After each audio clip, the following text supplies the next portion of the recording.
سب سے زیادہ جو دل گرفتہ بات ہے کہ جن اسپتالوں کے پاس ان زخمیوں کو لے جایا گیا، اپنے لوگوں نے اپنوں کے اوپر گولیاں برسا دی، فائر کھولے اور درجنوں لوگ گرا دیے، درجنوں کو زخمی کر دیا.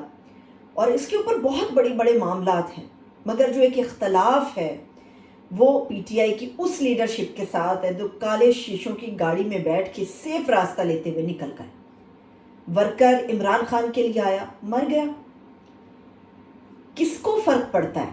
یہ فرق اس کو پڑتا ہے جو پاکستان سے پیار کرتا ہے، یہ فرق اس کو پڑتا ہے جو عمران خان کے لیے آیا. جن اسپتالوں کے پاس یہ پورا ڈیٹا موجود تھا، کتنے زخمی آئے، کتنی لاشیں آئیں، ایمبولینسز وہاں پر کیا کر رہی تھی، وہ تمام لوگ چپ کرا دیے گئے. ان تمام خبروں کی تصدیق کرنے کی بجائے تردید کر دی کہ کوئی ایسا زخمی نہیں آیا جس کو گولی لگی ہو، کوئی ایسی ہمارے پاس میت نہیں آئی یا مردہ نہیں آیا جو گولی لگنے سے مرا ہوا ہو.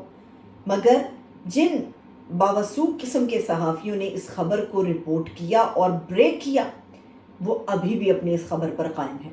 اسپتالوں والے تو یہ ماننے کوئی نہیں آ رہے کہ کوئی زخمی ہوا یا کوئی مر گیا. حیرت تو پی ٹی آئی کی لیڈرشپ پہ ہے. علی امین گنڈا پور آج پریس کانفرنس کرتے ہیں اور ان کے ہمراہ عمر ایوب ہیں.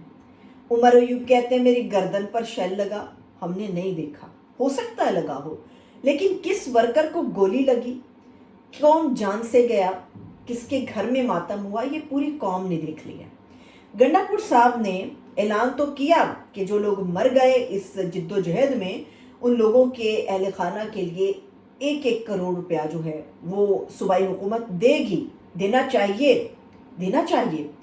مگر گنڈا پور صاحب، آپ کو وہ نام تصدیق کے ساتھ پریس کانفرنس میں کیا نہیں بتانے چاہیے تھے کہ ریاست نے جو فسطائیت کی ہے، جو تشدد کیا ہے، جو خون کی نہریں بہائی ہیں، کیا گنڈا پور صاحب کی یہ ذمہ داری نہیں تھی کہ وہ آتے پریس کانفرنس میں دلیلیں دینے کی بجائے وہ نام لیتے، بتاتے کہ یہ ہے وہ ہمارے معصوم لوگ، یہ ہے وہ ہمارے پرامن لوگ جن کو چھلنی کر دیا گیا، کسی کا سر زخمی ہوا، کسی کا کندھا زخمی ہوا اور کوئی اپنی جان سے چلا گیا. اچانک ایسا کیا ہوا کہ سب تتر بتر ہو گیا. پلان اے تو کامیاب نہیں ہوا، لیکن کیا ورکر ابھی بھی یہ سوال اپنے دل میں نہیں رکھتا کہ آپ کے پاس بی پلان کیوں نہیں تھا، سی آپ کے پاس کیوں نہیں تھا؟ کیونکہ دعوے تو یہی تھے کہ خان کو رہا کرائے بغیر یہاں سے نہیں اٹھیں گے. پھر بھاگنے والوں میں سب سے پہلے قیادت ہی کیوں شامل تھی؟ ایک چیز جس کے اوپر بہت سارے لوگ شاید میرے سے اختلاف کرتے بھی ہیں اور بہت ساروں نے شاید اس پہ تنقید بھی کی میرے پہ، لیکن میں آج بھی اپنی بات پر قائم ہوں. میں ایک صحافی ہوں، تو صحافت کے شعبے کو میں جتنی اچھی طرح سے سمجھتی ہوں، میں اپنے گھر کا شاید کچن اچھی طرح سے نہیں سمجھ سکتی. بشرا بی بھی ایک گھریلو خاتون ہے. پہلے دن جب انہوں نے اپنا ویڈیو پیغام جاری کیا، اس پر بھی میں نے تنقید کی. وہ ایک گھریلو خاتون ہے، سیاست کی باریکیوں کو وہ نہیں سمجھتی، سیاست کی پیچیدگیوں کو وہ نہیں سمجھتی، معاملات کے کیا انتہائی اقدام کے کیا رزلٹ برآمد ہوتے ہیں، نتائج برآمد ہوتے ہیں، وہ نہیں سمجھتی. لیکن ایک گھریلو خاتون نے پوری ہی باغ ڈور سنبھال لی.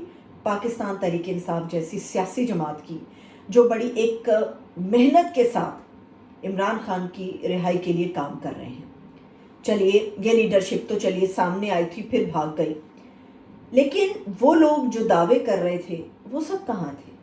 پنجاب کی لیڈرشپ کی تو بات ہی مت کیجئے، گاڑیوں میں بیٹھے نظر آئے مگر کہاں گئے نہیں پتا. بڑے بڑے 30 مار خان جو عمران خان کے لیے جان دینے کو تیار ہیں مگر کہیں پر احتجاج میں نظر نہیں آئے. اگر کوئی اس چھتری کے نیچے آ کے چھپنا چاہے کہ ہم تو آ رہے تھے مگر اس سے پہلے دھرنا ختم ہو گیا، تو کوئی نہیں جانتا کہ یہ لوگ آ رہے تھے. جو آ رہے تھے ان کے بارے میں سب کو پتا. شاید لوگوں کو یا ورکرز کو پی ٹی آئی کی لیڈرشپ سے زیادہ ان کارکنوں کے چہرے یاد ہو گئے ہیں جن کو انہوں نے بارہا تشدد کا سامنا کرتے ہوئے دیکھا، جن کو انہوں نے بارہا سردی میں تڑپتے ہوئے مگر عمران خان کی رہائی کے لیے نعرہ لگاتے ہوئے دیکھا.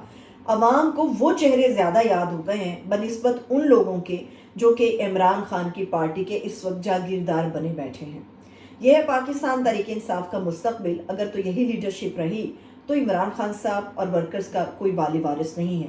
اسی طرح ہر دفعہ بھاگ جانے کے بعد ایک پریس کانفرنس سے کیا فیس سیونگ ہو سکتی ہے یا نہیں، یہ سوال میں آپ لوگوں پر چھوڑ دیتی ہوں۔ اپنا خیال رکھیے، خدا حافظ۔